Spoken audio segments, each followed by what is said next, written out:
Good evening, everyone. My name is Don, and I am an alcoholic. And an absolute pleasure to be standing.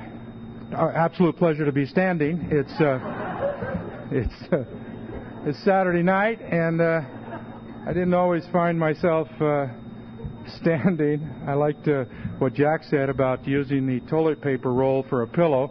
That was a high-class jail. I spent a lot of time in jails and institutions, and never once got the idea that it had anything to do with drinking alcohol. I thought it had to do with bad luck and discontent policemen and things like that. And now that I've been sober for a while, I've been able to look back and correlate my drinking with my going to jail. And interestingly enough, I got sober 14 and a half years ago, and I haven't spent a night in jail in over 14 and a half years. And I don't know, it might just be a coincidence, I don't know.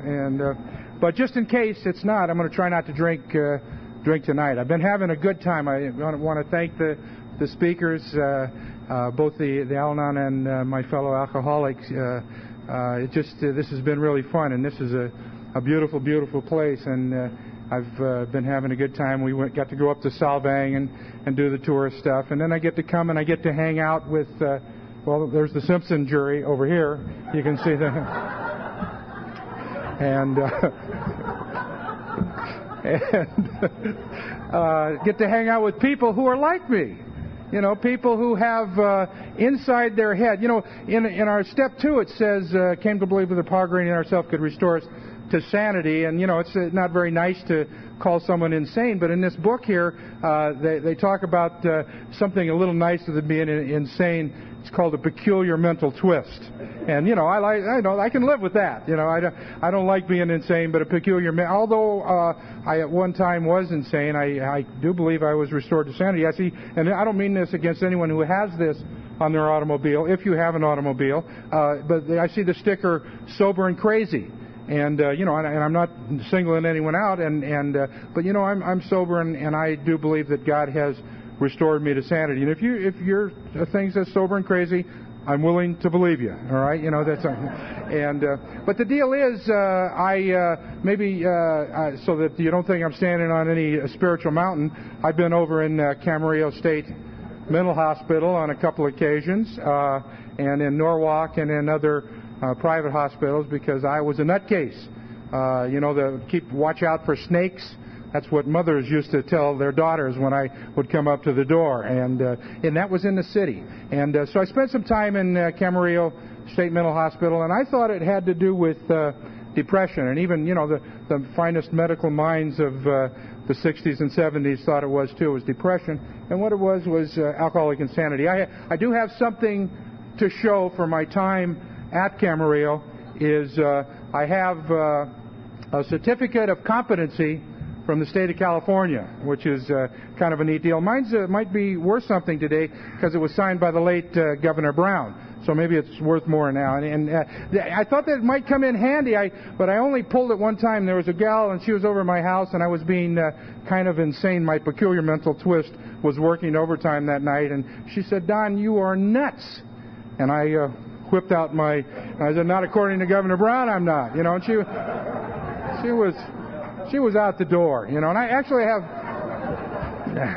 She was gone. She didn't want to hear my stuff. And it tells us in here that we're driven by 100 forms of fear and self-delusion, self-seeking, and self-pity, and I am driven by those as well. But that self-delusion was that it had to do, and our speakers talked about this from both programs, that we always think it's the other people. And the fact of the matter is the other people are just doing the role they were assigned by God.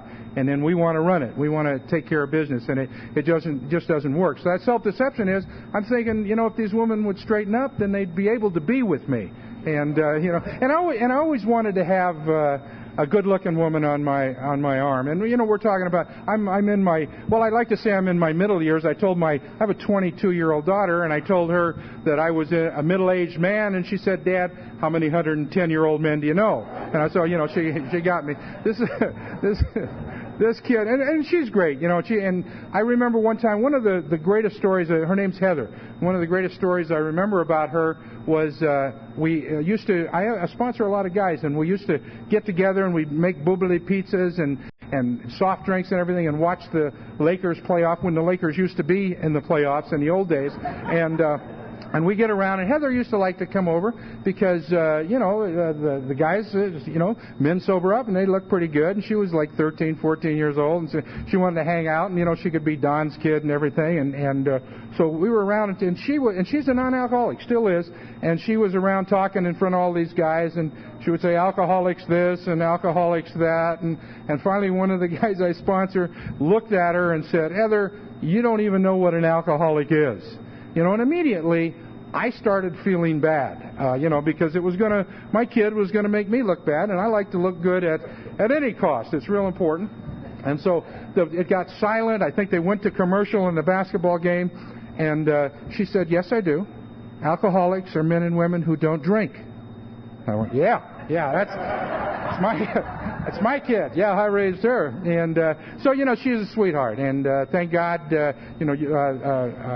Jack and Lois were talking about how many people in their family, and maybe she'll be able to dodge this bullet. She doesn't like alcohol and so forth. So we don't know. I can't read the future. If I could, if I could read the future, I probably would have sobered up a long time ago. I had this going for a long time, but it was that self-delusion that kept me from believing that I really had a problem with alcohol. I knew if I had the right woman on my arm, that I was going to be fine. If she had a job, all the better, because I had a little trouble keeping jobs.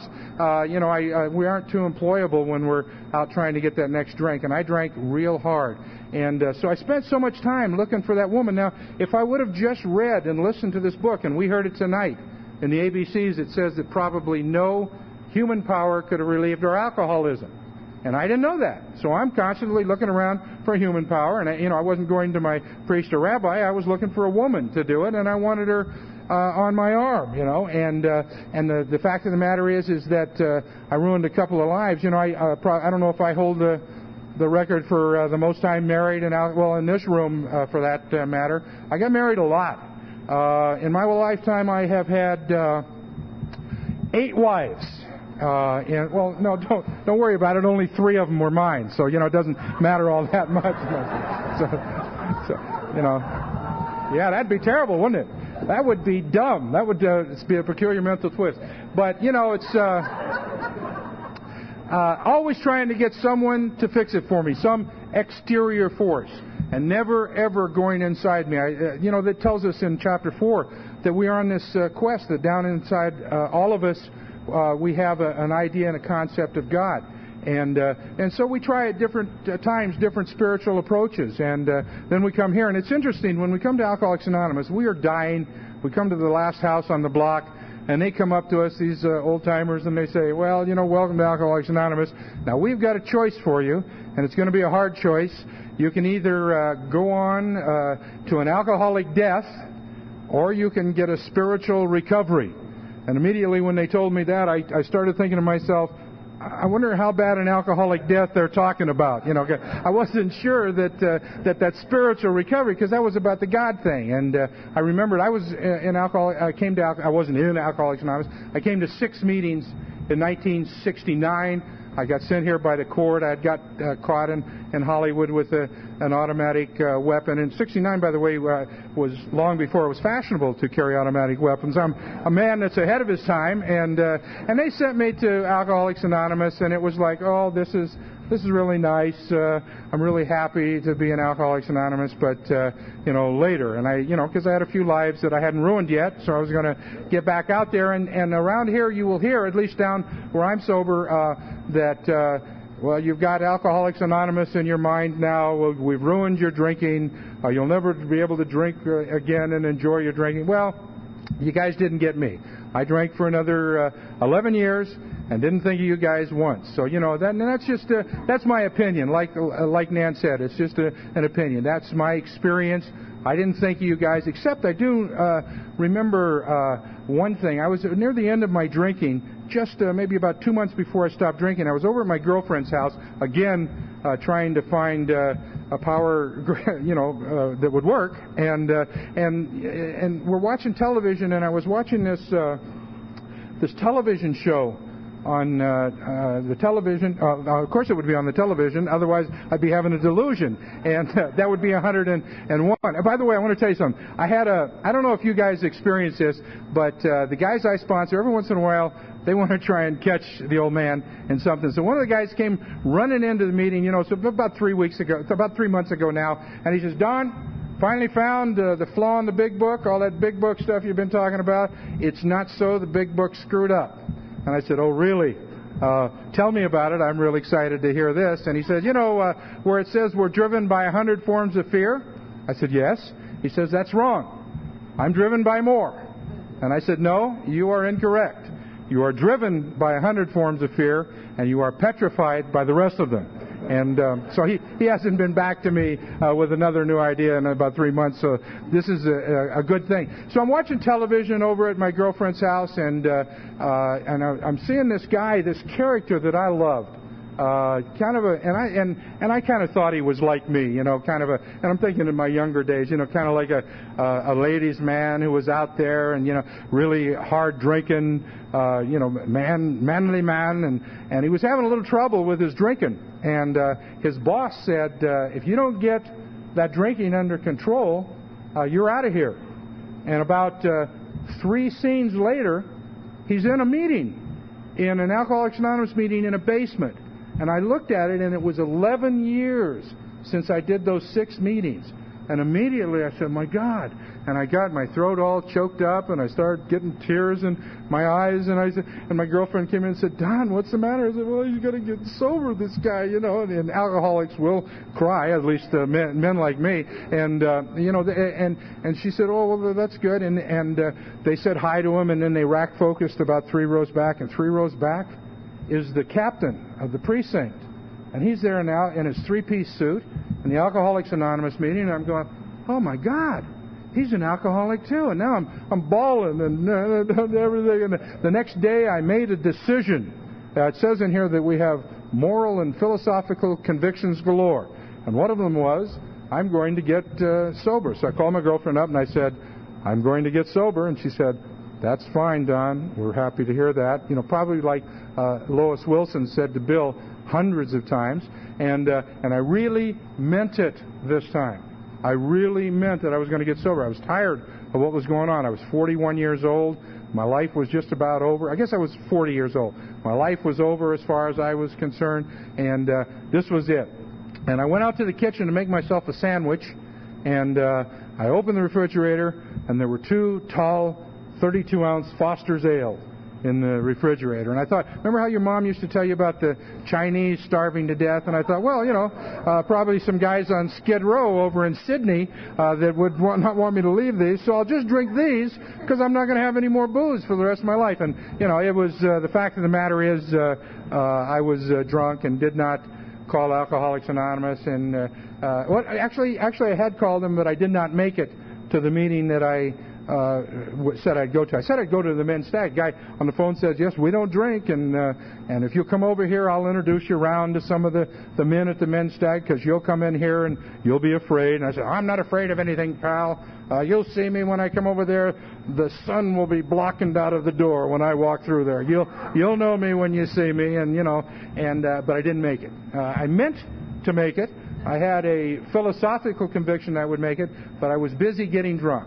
And I got drunk all the time. And like I say, went to jail all the time. And I'm in an Alcoholics Anonymous meeting. I know that this is about alcohol, but I also use drugs.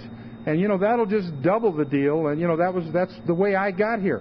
But alcohol was the thing. And there is a difference. And I know a lot of people don't think there's a difference. There's a difference between alcoholics and between drug addicts. And it's a little teeny difference, but it's a difference nonetheless. And like I was telling you, alcoholics cry. Alcoholic will steal your money, go downtown, get loaded, come back, cry, apologize to you, say, "Man, I'm sorry. I love you, man. And I'll make it up to you." That's an alcoholic. Drug addicts steal your money, go downtown, get loaded, come back, help you look for the money. So it's just It's this close, but it's different. It's different. But the news is good. The news is real good, because the 12 steps of Alcoholics Anonymous that we've heard talked about this whole weekend, the 12 steps will take care of alcoholism or drug addiction. And the deal is, it's kind of like penicillin, because if I take penicillin for pneumonia and I have an infected hangnail, it's going to cure that too. So that's the deal. The purpose of this book is to get us in touch with a power greater than ourselves that can solve our problem. And like it says, a lot of us have a power greater than ourselves, and I needed to come here to hang with you guys, other men and women with peculiar mental twists such as mine, to find a power greater than myself that could solve my problem. And my problem was that I drank a lot, but I also had the obsession of the mind and the spiritual malady. And the spiritual malady is probably nothing more complicated than being mean to people. And the obsession of the mind, if you don't know what the obsession of the mind is, wait till you get back to your tent tonight, and then you'll know. That's the obsession of the mind, and we need a recovery program to overcome that. The deal is, we stopped taking the drinks, and I've stopped lots of times. When I went to jail, I stopped drinking, and for as long as they gave me. I smoked I did things like smoke apple seeds, and I'm not sure that really gets you off, but it was like handicrafts when you're in an institution. It was like making a wallet, except you burn it at the end, and saving all these. Hey, can I have your apple seeds? Donnie Appleseed, right here. So a misspent youth, no doubt about it. But I skated a lot of times. A lot of times I should have been arrested, and I got away with it. One time I was, and this is, I don't know when this was, in the 70s or sometime. No, just about 71. Because I didn't again have a car, I borrowed my buddy's truck. He had an old phone truck, and we had all kinds of diving equipment in it, and all these little really cool doors and everything. And I borrowed it. I said, "Well, I'll be fine. I'm all right." And I was doing Reds that night. Second all, I don't know if you know, but for you young people, Reds are old people's Quaaludes. So it's like that's what we had in those days. And I'm doing that, and it's like in here mixing it with high-powered sedatives. It talks about that in the book, and that's pretty much what I was doing that night. And I had left the bar, and I was on my way somewhere. Who knows where I was going? And I didn't quite make a turn. And I flipped my buddy's truck over on its side, and it slid along, and I came to a stop. Now, in those days, you only had the little seat belt here. You didn't have, but I was okay, But I'm sideways, and I was this way, because I'm remembering most of what I'm telling you tonight is hearsay. You know what I'm saying? I don't know it for sure. All right. So I'm leaning this way, and I let my seat belt off, and I go down, and I walk out through the windshield, ducking a little bit, and some lady comes running up and says, "Are they okay? Are they all right?" And I said, "Who?" The people in the truck. And I said, "Well, that was me." And she said, "Oh, okay." And all of a sudden, the cops came. And I knew I was in trouble because I was boiled as an owl that night, and I'd been taking Seconal. And I knew that I had skated all of these years. One time I was going to get a drunk driving, but they found guns in my trunk and took me in for armed robbery instead. And, I skated on the drunk. I never, ever, I drove drunk every time I ever felt like it, try and get keys away from something this big with a six-pack in it, and I never, ever, because they always were, they'll book you on the highest count they can get you on. And so, what do they care about drunk driving? And so, that one they had me on that. And I remember I was handcuffed to the guardrail, which was a encroachment on my civil rights.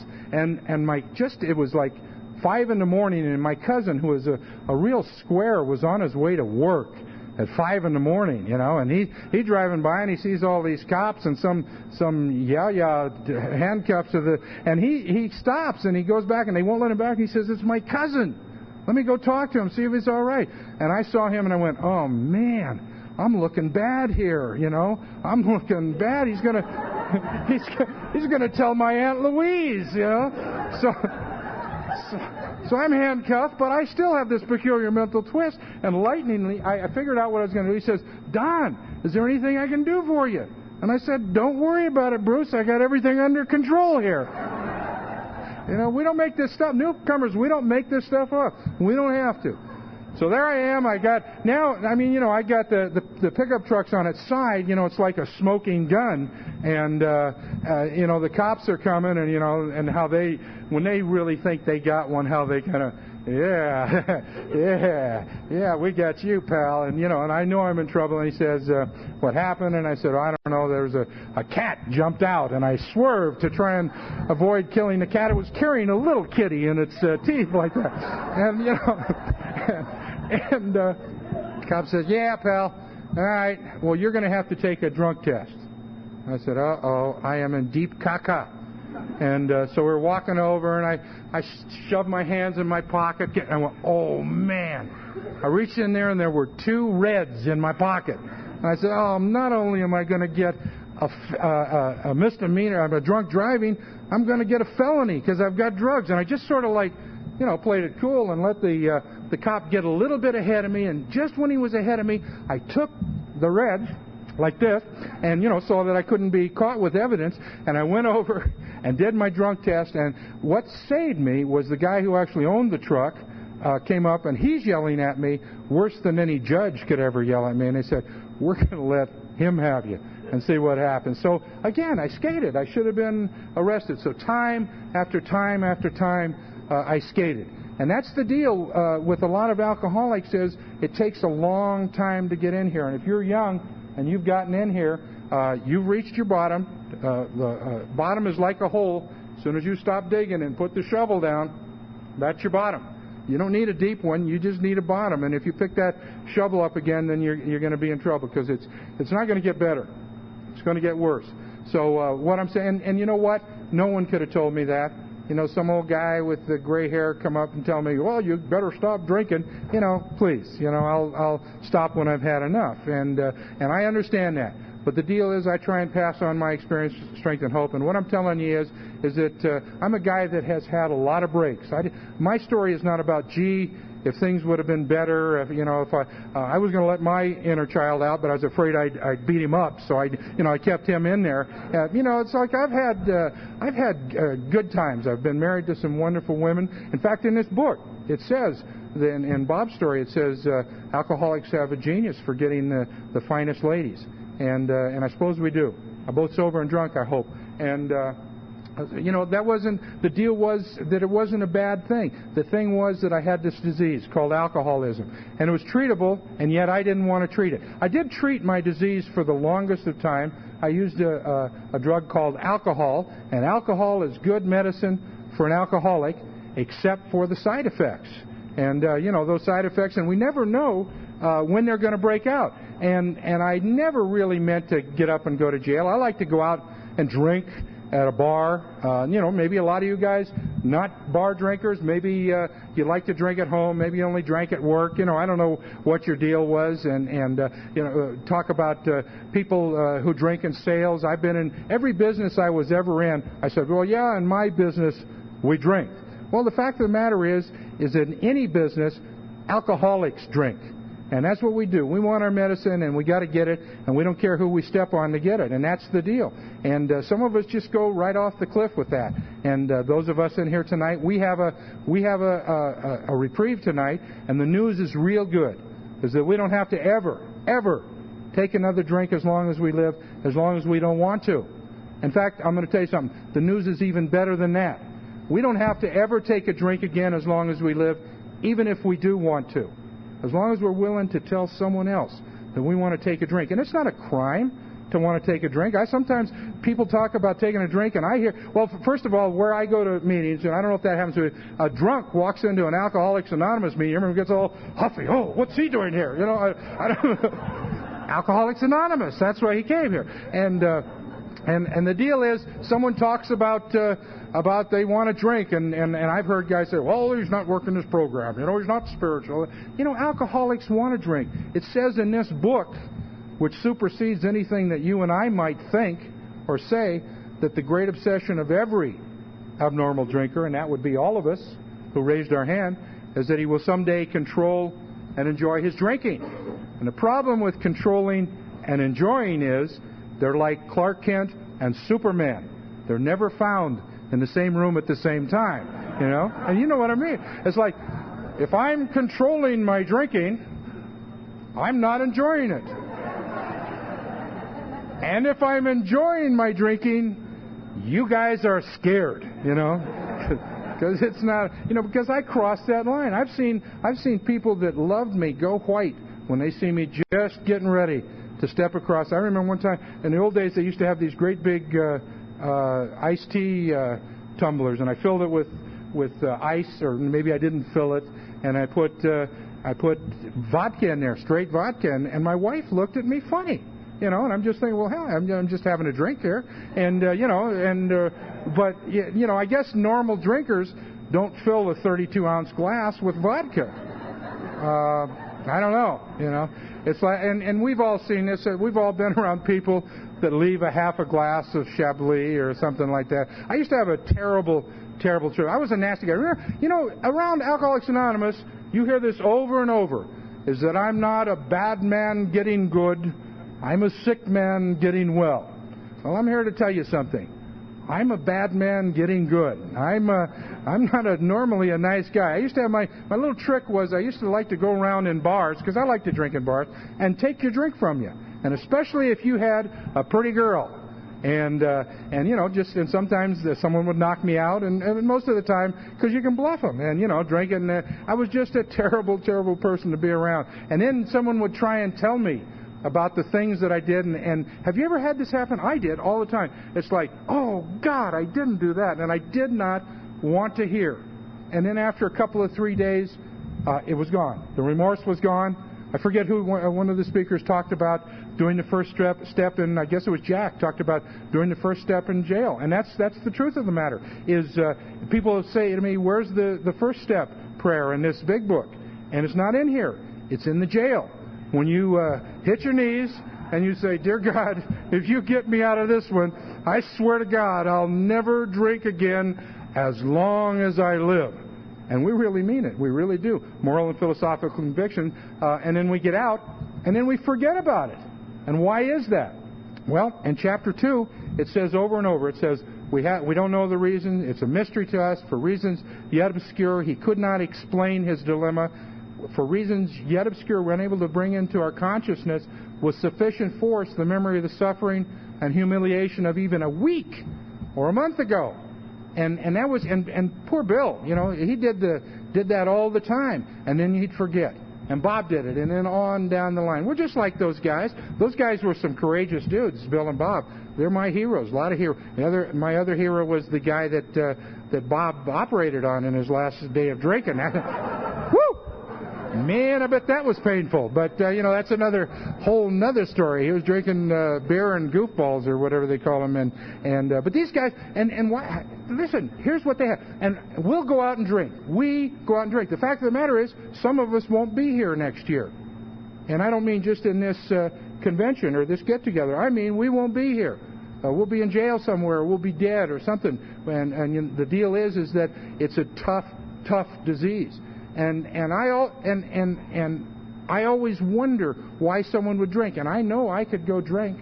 Then I'm not immune. But it does tell me in here in chapter 7 that nothing will so much ensure immunity from the first drink as intensive work with other alcoholics.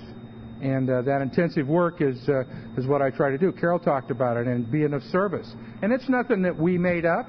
They were doing that years and years ago, back when they were Buddhists, or I don't know who they were. The great thinkers, Confucius and all of those guys, was be of service and you feel better. Alcoholics Anonymous is one drunk talking to another drunk, which is different than the program I worked for many years. I don't know if you've heard of it. It was called the Don program, which was, I know, which was one drunk talking to himself, and it's not... I don't recommend it. And I looked at the literature, and I didn't see my book as Don sees it, so I figure, maybe that's only recognized in L.A. County. I'm not dead sure. But, I wouldn't want anyone to practice that. So the deal is, these guys, they didn't have a big book. Bill Wilson and Dr. Bob Smith did not have a big book. They didn't have any sponsors. Maybe Bill had Ebby. And they didn't have any old-timers. They didn't have any experience, strength, and hope. They couldn't say, I'll meet you at the convention or the roundup or the whatever. just a couple of drunks talking, and they didn't have much time. Bill had 6 months in June, and Dr. Bob apparently had either 12 days or 11 days, best I can figure it, when they knew they needed to talk to someone else. And they called the hospital, and Bob says, we've got a new treatment for alcoholism. And the nurse says, well, that's just wonderful. Have you used it on yourself? And he said, yes, I have. Thank you for sharing. And we need another alcoholic. Do you have anyone we could use? And the nurse says, oh, yeah. We got a pip down here. He just blacked the eyes of 2 nurses. What'd he do? And Bob and Bill said, he'll be fine. Put him in another room, and we'll be down there tomorrow. And they made their first 12-step call. And they didn't have a sponsor. I had a sponsor teaching me how to do a 12-step call.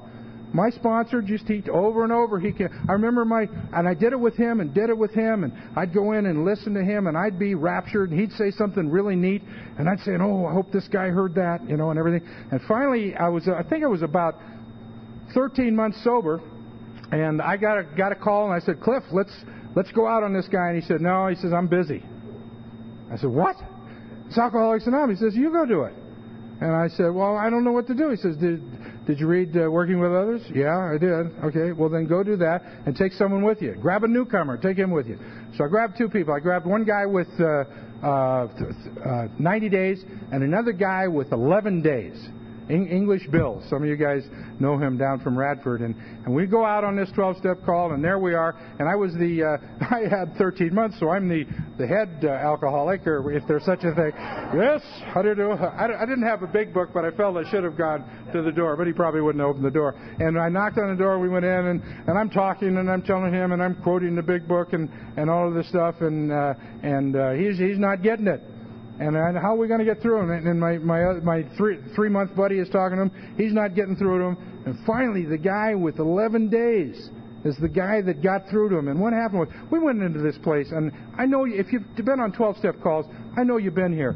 The place was filthy. There was old beer cans and ripped 6-pack, those little plastic deals, and toilet paper. We used to call them doo-doos when I was a kid. Toilet paper rollers and laying and stepped on in the bathroom, and the cat box is full, and the cat's doing it on the floor, and the guy is, and it's dark. He's got a blanket over the window, and he's got a little mattress, a single bed mattress over in the corner, and he's laying on that, and we're talking to him, and there's actual Hungry Man dinner plates, the little, just stacked there and crusted on and everything. And Bill looked at this guy, and he said, the guy's name was Bruce, and he said, Bruce, I'm going to tell you something with my experience. If you don't stop drinking, you're going to lose all this.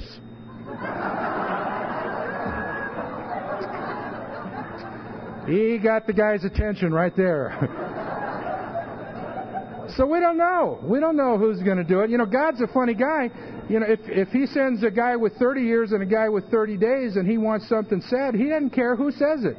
God's not up there saying, well, I'll only let the guy with 30 years say it. God just says his lips will say it, and I'll let him say it. And that's the deal. One drunk helping another drunk. And so we know that when Dr. Bob went to Bill Dotson, that he only had 11 days or so, and Bill only had 6 months. And they went over to this guy, and the one that had been strapped down, and they're talking to him and telling their story. They're staying sober, and he's saying, well, that's good for you guys, but every time I stay sober for a little while, I do fine, and then I find myself boiled as an owl, and it's not going to work for me. And thanks for coming by anyway. And the boy said, oh, all right, thank you, and we'll be on our way. And they almost made it out the door. And he said, well, hey, hang on a second. Maybe you could come back tomorrow. And they came back tomorrow, and his wife was there. He said, these are the guys I told you about. And what it was is one drunk talking to another. We can have the confidence of another alcoholic just like this. One of the few things in Alcoholics Anonymous we can do fast. I mean, everything else is little by little. Except for, there's 2 other things. One is, it tells us in the doctor's opinion when we're restless, irritable, and discontent, unless we get the ease and comfort that comes at once by taking a few drinks. So that's fast. You take alcohol, that's not too good an idea for us. And then over in 69, it says that if we will ask God to remove our fear or direct our attention to what He would have us be, do as we think He would have us, and humbly rely on Him, at once we commence to outgrow fear. So it's like Well, I can take a drink and get some instant results, or I can go to God. And demonstrate what you would have me be is pretty much what all of the speakers talked about, the 11th step. And that 11th step is, remember when there's a beautiful story in here, and we talk about it, and we always give the newcomer, where I come from, the newcomer on page 449 about acceptance. And I think it's beautifully written. The fact of the matter is that I'm guessing, I don't know if it's a fact, it comes right out of the 11th step. And it was explained beautifully here on what that 11th step is. Knowledge of God's will. So all I have to do for me is to get knowledge of God's will is to look around. And I see what God's will is for me today. He wants me to be this old, this tall, this heavy, this rich, this alone, or whatever. And that's what I got to do. And then all I have to do is ask Him for the power to carry that out. So as soon as I'm asking God for the power to carry His will out, it's constructive notice that I've accepted what His will is for me. And He will give me the power to carry it out. He doesn't always give me the power to conquer something, but in the third step prayer, it says that victory over them may bear witness. So that means I'm going to have to face a few problems and get over them. Anyway, so the guys, and Bill Dotson did get sober, and then the next guy, and so on and so forth, because these guys were heroes. And there's a lot of heroes. In fact, my opinion, we have a guy in my group that used to say this book was written by chicken shits for chicken shits. And I don't believe that. I don't believe that. I believe that you and I are the most courageous people on earth. We are not afraid. And anyone who goes to God and gets to replace his faith. One of my friends said this the other day, and I loved it. I'll just share it. You might like it. He said, fear knocked on the door, faith answered, there was no one there.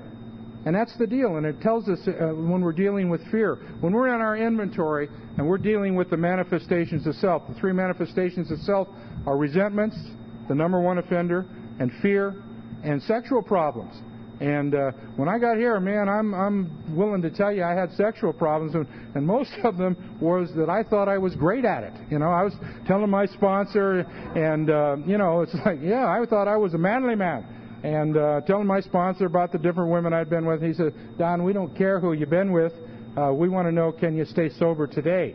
He says, and as a matter of fact, we have a section of Chapter 5 just for guys like you, and it's on page 69, and it's about sex. And I said, say what? And I said, oh, you gotta be joking me. I went over there and I looked and I said, sure enough. And I said, all right, man, I want to be around men and women who are smart enough to get sex on page 69. And you know what? This book was written in 1938. It was published in 1939. I don't know this for a fact. Don't quote me. Just my opinion. But you know that chapter? We're all alcoholics. We know about alcoholism. They got that chapter more about alcoholism. My theory is they put that chapter in just so they could get sex over here on page 69. I don't know if that's a fact or not, but it could be. Think about it. It might be. I'm sure it didn't slip by those guys. And so there I am, manly man. Finally, something about me, because I'm a studly man. I should get in there. The fact of the matter is, I wasn't that great at sex when I was drinking. I can be honest with you guys because I'm going back to Encino, and I don't know if you guys, I can tell you the truth. I'm not afraid to tell you the truth. And I will tell you what I was. I was good at oral sex, which is talking about sex. I talked a great game. I used to go out. It's embarrassing, and I don't know if anyone ever did this. I'd go out to a bar looking for her. And there's another form of self-delusion. I was going to the bars looking for you guys who drank like me, so I wouldn't look so bad. But I'd go in there and I'd come in and I'd be looking as best I could look. And we're talking in my younger days. And I'd be in there and I'd stride in, and sit down at a strategic place where I could see all the women and everything, and they could see me. And I'd do my deal. And I like to get in front of one of those smoked mirrors, because it was dark in there. The darker the place was, the better I looked, and I liked that. I would sit there and then I would take on that day I would drink down that alcohol, and it would go down, and it would I don't have to explain this to you guys. That's why you're here. It felt so good, and all of a sudden, boom. I would sit up straight and feel like I was 6'2" and could take on the world, which is sad because I'm already 6'4", but but I felt better. And I said what I was to say for the next 26 years, that if one drink makes me feel this good, what do you suppose 2 or 3 or 4? And I would get just smashed. And on rare occasions, and we're talking years and years ago, on rare occasions for reasons yet obscure, sometimes a woman would come across the room and she would say those words that made me know that I had scored. It was something like, "Good evening, would you like to buy me a drink?" And I knew that one more time I was right in there. And if I had money, I would go ahead and buy her a drink. And sometimes they would say, it'd be like 11 o'clock, and they'd say, "Let's go, baby, let's go." And I'd say, "Well, what are you talking about? It's not 2 o'clock yet." Because I have a ritual. I have to be here at 5 minutes to 2 and tell the bartender that I set my watch by the radio today and that he's putting us out to, and we're entitled to our constitutional right to another drink, and you can't put me out or I'll never come back to this place again. And most of them were pretty happy if that would happen. And so if I made it to 2 and we'd go outside, and what I would do is I played it smart. She'd say, "Should we take your car or my car?" And I played it smart. I'd say, "Let's take your car," because I never could remember if I had a car. I told you and I always meant to have a car, moral and philosophical convictions, but I rarely had one. And here's the sad thing for me was, and for a lot of women, every car that I ever had until I got sober in Alcoholics Anonymous had a woman's name first on the registration, and then my name, starting with my mom, like a lot of us do, nothing wrong with that, but going on woman after woman after woman, and they had either given me the car or had co-signed for the car. And if you co-signed for a car with this alcoholic, it meant you were giving me the car, because I had a little bit of trouble making those payments. And I always meant to make the payments, and I always meant to double up next month, and but things would happen. Those checks that I wrote that 15 to 2, written in Sanskrit, I don't know how they ever were able to cash those checks. Let's give him $25. Looks like that, but I wouldn't pay him. So I'd say, "Let's take your car." Then we go wherever we went. Now this is the part that I'm a little embarrassed about, because I have pride, but I'm not the first guy that this ever happened to when he was drinking a little bit too much booze. It's like it happened. In fact, it happened back in Shakespeare's day. If you remember Macbeth, and these guys must have been alcoholics. I don't know, but I'm guessing. The king was coming over to their house, all right, and they all got bombed. Now, it says in here, alcoholic has a positive genius for getting tight just at the wrong moment. I would think if the King of Scotland was coming over, you probably would want to be sober. But these guys were all drunk, and the King's knocking on the door. I don't know if he's had a drink or not. It doesn't say. And the only guy that can still answer the door is the porter. And he goes and he's walking up to the door, and we never see him before and we never see him after. He has one big speech, but it's the alcoholic speech. And he comes across and he walks out and he says, "There's a knocking indeed. There are 3 things that drink provoke: merry sir, lechery, nose painting, and urine. It provokes the act, but takes away the performance." And I'm sorry to say that's if I drank too much, that's sort of like it was not something that you write home about. It was kind of like trying to shove a marshmallow in a light socket. Not something that not something that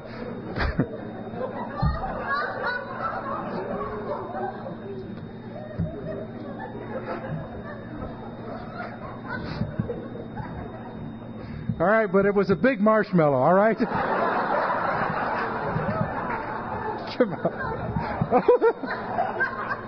You could edit that out later.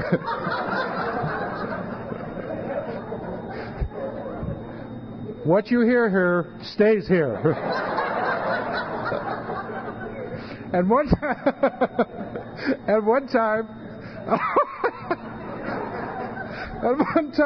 I swear I said this, I'm with this beautiful girl, and man, she was gorgeous, and for reasons yet obscure, I wasn't performing very well, and I said to her these words: gee, this has never happened to me before.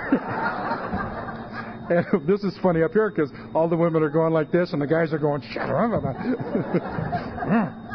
And she looked at me without missing a beat and she said to me, oh, yes, it did. You were with my cousin last week. And I said, yeah, that time too. But and why? Why would we keep drinking? Because we think it's going to be different this time. And I finally got sober, and oh wow, I'm getting sober late here. Well, I got sober late in life, so I'm getting sober late tonight. I want to point out to you that if you're looking at the clock, we did not start at 7:30. I have it right down here, and I'll tell you when it's over. Well, you'll see me sit down. So I got sober. When I sit down, it's over. You know, there may be someone singing out in the campground. I don't know. So I finally got sober. Then the night before when I got sober, it was not a good night for me. I had decided I was up with some guys. We were doing some rinky-dink show business thing, like we were getting money from these women to do scenes with them to show to casting directors so they could show their skill. And I was very upset with myself because we had this one really sweet gal from Hawaii. She was there, and she was terrible. And we were saying, yeah, well, you know, you're going to be a big star. We'll need another $500, and we're going to do another scene. And it's like, finally I had enough of me. And when I've had enough of me, I can only imagine what it was like for the people around me. And I went, and I was going to go home and kill myself. And I snagged a six-pack from the store, my last hard drink. And a man or a woman really needs alcohol bad when they drink this particular drink, was cooking sherry. That's some nasty stuff, you know. And when you need to drink cooking sherry, you know, just to maintain, it's a bad thing. So I had my Budweiser and I'm home, and I'm deciding this is the night that I will die.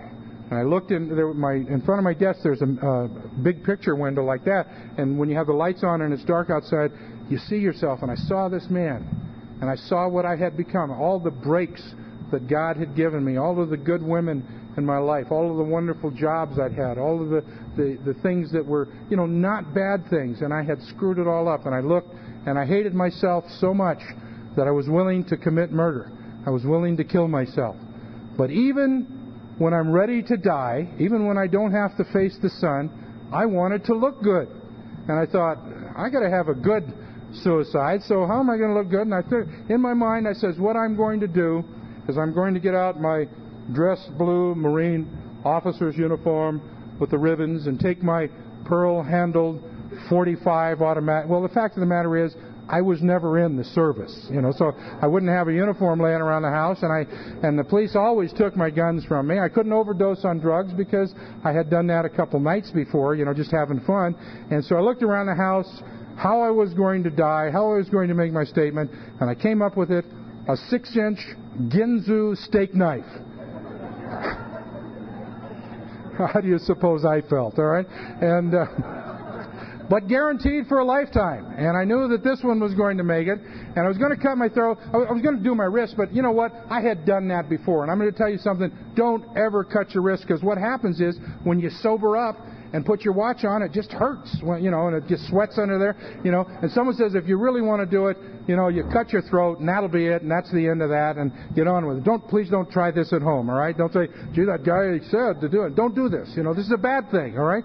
So, but what I was going to do, I was drunk at the time, and so I was going to open my collar, because I didn't want to be in the casket like this, you know, and have like suture marks here and everything, and I wanted to look good, you know, even dead, I wanted to look good. And if you have a peculiar mental twist like me, you understand exactly how important this is as your last act. So I was going to open the collar, and I was going to cut real low. You know, not as low as Lorena Bobbitt cut, but you know, I was going to get it. So I was going to get it so I could. And someone knocked at my door, and they got me to talk on the phone to the anti-suicide lady, and she said, you either need mental health or Alcoholics Anonymous. And I'd been to Camarillo and Norwalk, and so I said, Alcoholics Anonymous, I remember there's some fine-looking ladies in Alcoholics Anonymous. I'm going to go over there and get me a new wife. I'm going to get me a higher power that has a job. And I set out the next day. I was too sick to go that day. I'll go the next day. And I went there. It was a Thursday. It was the 12th of December, 1981. And I walked in, and it was a book study at the noon meeting at Radford. And the chapter was 2 wives. And at least it was plural, so I felt like I belonged. But, if you're just coming off a bad drunk when you've wanted to kill yourself and you're going there to prey upon a woman, you don't want to hear the stuff that is in this book about the things that an alcoholic will do to their husband or wife. And this, the women will do it to the husband too. It's an equal opportunity disease. And but I sat through it, and I'm looking around, and we're doing the Lord's Prayer. And I knew most of the words, and I was pretty excited about that. I was a little confused when I said daily bread, and the guy next to me said daily strength, but I knew I was right in there. And then all of a sudden I saw this woman come across the room. I said, "Oh, God, you still got it, pal. Even coming off a drunk and not looking too hot, you got it." She walked over to me, she looked me in the eye, beautiful eyes, and she said, "You're new, aren't you?" And I said, "Yes, I am." She said, "Well, come back tonight." And she walked away without giving me her phone number. But I did come back that night, and the next night, and the noon, and I came for 15 days. And I got no wife, and I got no television show. And I said, "Alcoholics Anonymous, what? I've been sober 2 weeks, 15 days. This sucks. This sucks." And I decided to go out. Some lady was up at the podium. It was a 12 and 12 discussion, and she's saying, "I'm so happy. God has been so good to me. I've had a spiritual experience. My husband has called me, and the check was in the mail, and my children are well behaved, and I got a parking space." And I'm thinking, wow, lady, I don't really care. I got no wife. How about if you had my problems? And I decided that I was going to leave Alcoholics Anonymous. And I was going to leave, and I went to a movie. And I said, I was with my girlfriend. By the way, I got to let you know, I'm going to Alcoholics Anonymous looking for a wife, and I've got a girlfriend, all right? Peculiar mental twist, all right? Because, she would marry me. What would I want with a girl who would marry me? I want to get someone out there who's a little harder. So I decided to leave, and I said, I'm going to one last Alcoholics Anonymous meeting, and this man had marked my meeting book. And I couldn't make it back to Radford, so I decided to go to this one. It's a 2+2 speaker meeting. I'm in there, and I walked in. I'm 15 days sober. I'm in a fatigue jacket. It's been raining. It's in January, and I feel like a tuxedo with brown socks. There's all these beautiful people there, the Westwood type. The women had on high heels and hose, and their hair was beautiful, and the men were wearing beautiful, the sweaters. In those days, they used to tuck the sleeves into one another, kind of cool over there in Westwood. And I'm there, and I've got 15 days sober, and I said, I'm out of here, man. And I got a cup of coffee. And I reached down and grabbed some cookies to take home. And, I have a 6-cookie hand, so I had a nice supply. And I turned to leave, and about where that mission console thing is, over there, I saw a man, and he's leaning against the door. And he, like myself, has on a fatigue jacket. And his hair was down his eyes from the rain. The same thing as me. And he had some time. And he walked over to me, and he said, "My name is so-and-so. And welcome, and good to see you, and how are you doing?" And I lied to him. I said, "I'm fine, thank you."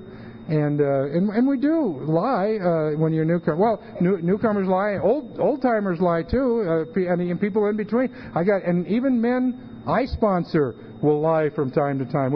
I was sitting with 2 guys and one of them starts lying, and I sponsor both guys. And I don't know whether should I bust him on this in front of the other guy or should I wait till later. I don't know. And he lies again.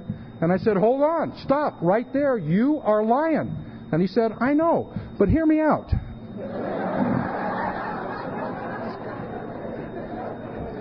Peculiar mental twist.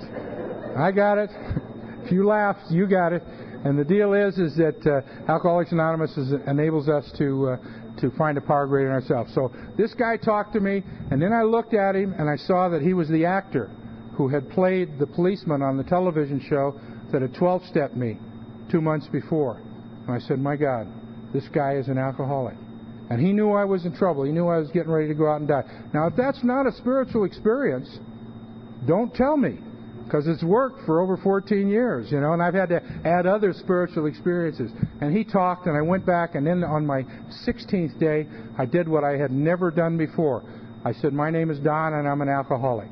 And I started out, and I went away that I went tonight, and I could tell you about a lot of things. We've heard it. Actually, we've heard it about working with others, about going to meetings, about working the steps, about getting a power greater than yourself. You've got a sponsor, hopefully, and he or she is going to tell you that.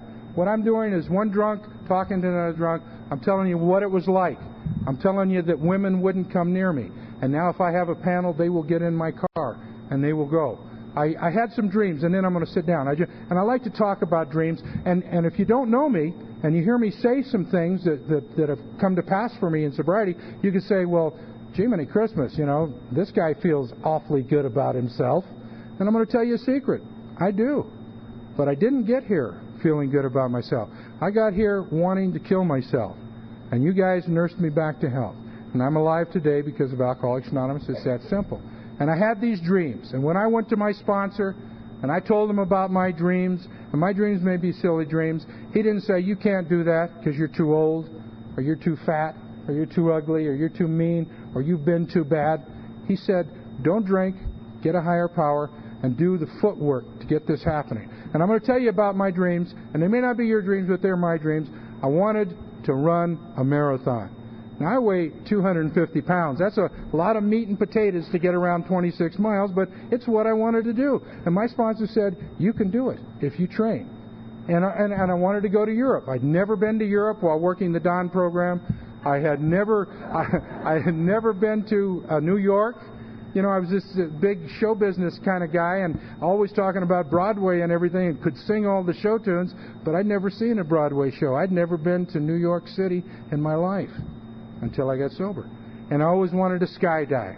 And I always wanted to go fishing in Alaska. And I always wanted to do this and this and this. And I had never done them because my whole life, my wishbone was where my backbone should have been. And I came to Alcoholics Anonymous, and I didn't do it the first year, the second year, the third year, the fourth year. But in the seventh year, I trained, and I got on an airplane, and I used a credit card that had my name on it instead of a woman's name on it. And I flew to New York, and I ran and completed the New York City Marathon, thereby having two of my dreams come true. And I'm going to tell you something. Oh, well, hey, I like that. I like that. I like that. You're applauding Alcoholics Anonymous is what you're applauding. And the deal is, but now this is me. This is my ego. I am a manly man. The guy that won the race was back in his hotel after 2.5 hours drinking Perrier. After 2.5 hours, I was over in Queens waving. Anyone can run for 2.5 hours. It takes a manly man to stay out there for 5 hours and 18 minutes. It takes a while, right?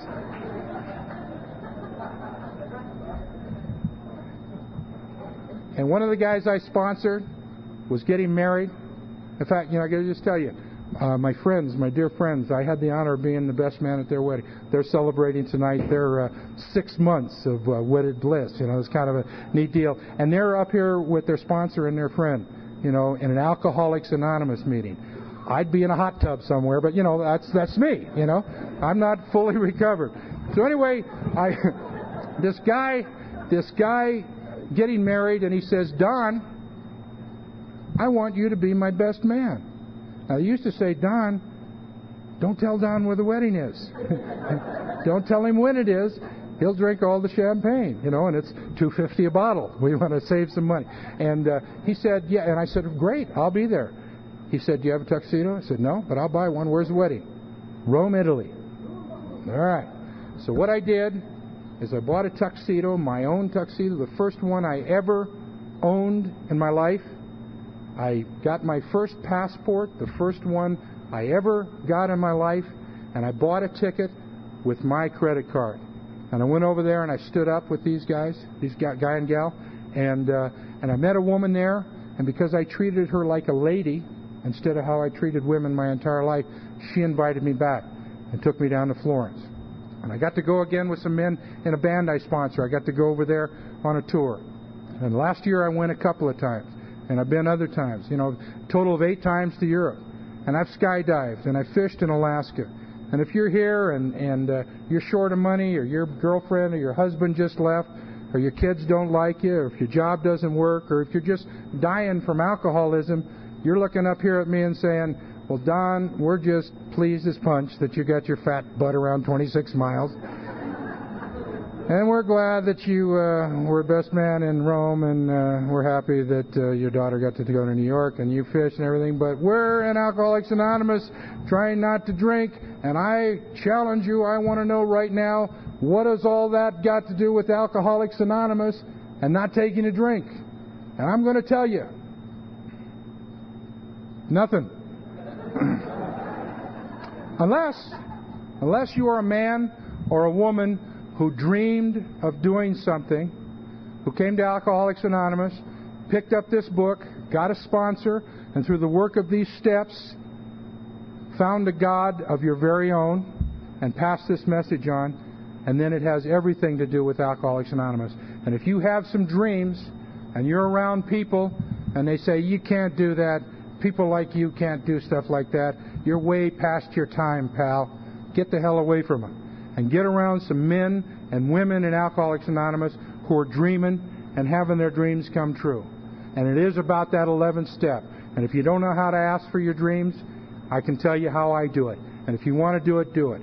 You go back to your tent or your trailer or your hotel or your own home, whatever you're doing tonight, and at the end of the day, just like it says on page 86, upon retiring, we thank God in the 11th step for what He has given us, what He has taken away from us, what He has us yet to learn, for our sobriety, for our friends, and for all the gifts He's given us. And then if you want to, you can do this tonight like me. You can lay your head down on your pillow, sober, and let the dreams begin. Thank you.